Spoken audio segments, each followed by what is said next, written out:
E a vitória de Donald Trump nas eleições norte-americanas reacendeu aí os debates sobre políticas de imigração e o impacto para brasileiros interessados em vistos e green card.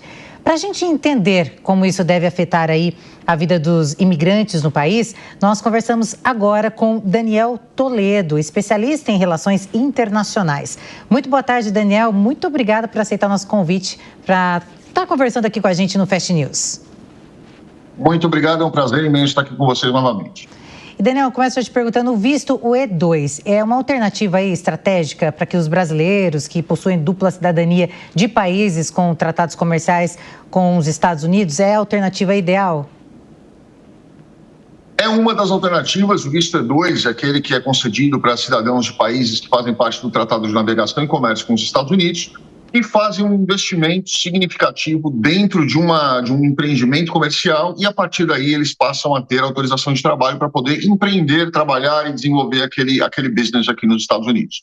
Sem dúvida nenhuma, muitos brasileiros têm procurado agora o visto E2 porque, primeiro, o valor do investimento é muito abaixo do valor do EB5, que hoje está em $900 mil, começa em $900 mil, e o E2 ele permite que a pessoa venha para os Estados Unidos com uma autorização de trabalho e permaneça aqui mediante um investimento que hoje gira em torno aí de 100 a 120, $150 mil, dependendo do tipo de negócio que ele vai abrir, e a pessoa se estabelece com a sua família dentro dos Estados Unidos.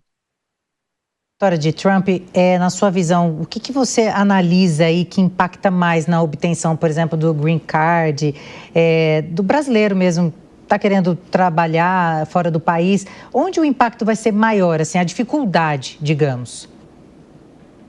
Nós já tivemos algumas experiências com o Donald Trump, né? Ele tem aí uma tendência a ir mais para cima e tentar restringir mais o mercado, tentar restringir mais a imigração para aquelas pessoas que têm intenção de vir para cá, enrolar, fazer o famoso test drive. Eu vou ficar um pouquinho, depois eu vejo o que eu faço, lá eu me regularizo.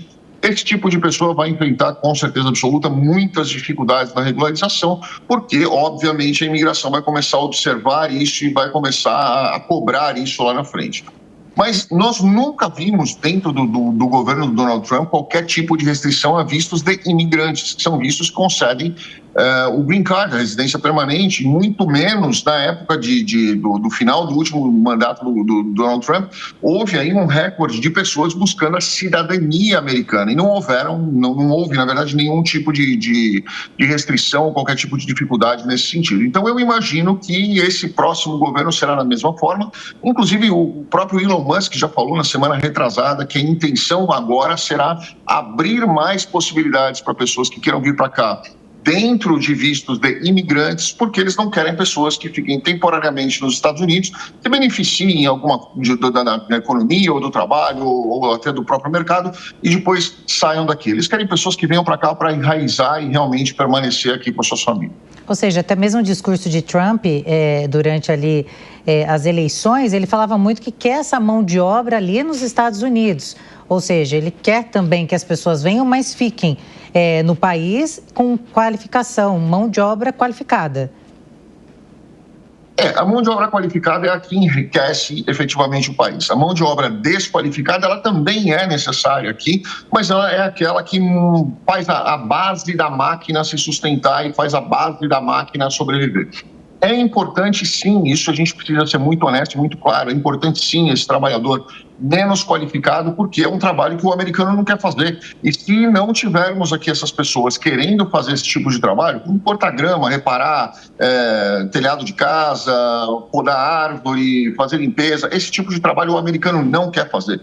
E se não tivermos pessoas com menos qualificação dispostas a fazerem esse tipo de trabalho, com certeza absoluta nós vamos ter um colapso da base, onde nós vamos ter um aumento de salários absurdos para pagar pessoas que estejam interessadas em fazer aquilo por um salário melhor, né? E aí a gente vem com uma série de outros impactos, como inflação e tudo mais. Então, eu entendo que sim, Donald Trump vai buscar tirar essas pessoas que estão ilegais dentro dos Estados Unidos. Nós já temos aqui diversas campanhas que estão, antes mesmo dele assumir, já estão aqui tomando o seu formato e criando aí um burburinho. Eu imagino que a partir do dia primeiro, do primeiro dia do mandato dele, ele já vai fazer efetivamente isso entrar em vigor. E eu acredito que essas pessoas saindo, nós vamos ter sim diversas propostas, não uma só, mas diversas propostas de regularização daqueles que querem vir e ficar legalmente. E isso pode impactar diretamente também os estudantes brasileiros, ou seja, agora estamos período de férias, digamos assim, as universidades estão mandando alerta sobre esse assunto, de repente para que os alunos voltem para os Estados Unidos. Essa parte também complica para os estudantes? Complica e não complica. As universidades estão fazendo isso porque as pessoas se esquecem. Em 2017, 18, se eu não me engano, foi entre 17 e 18, Donald Trump já colocou um banimento nesse sentido nos vistos L, M, J e F.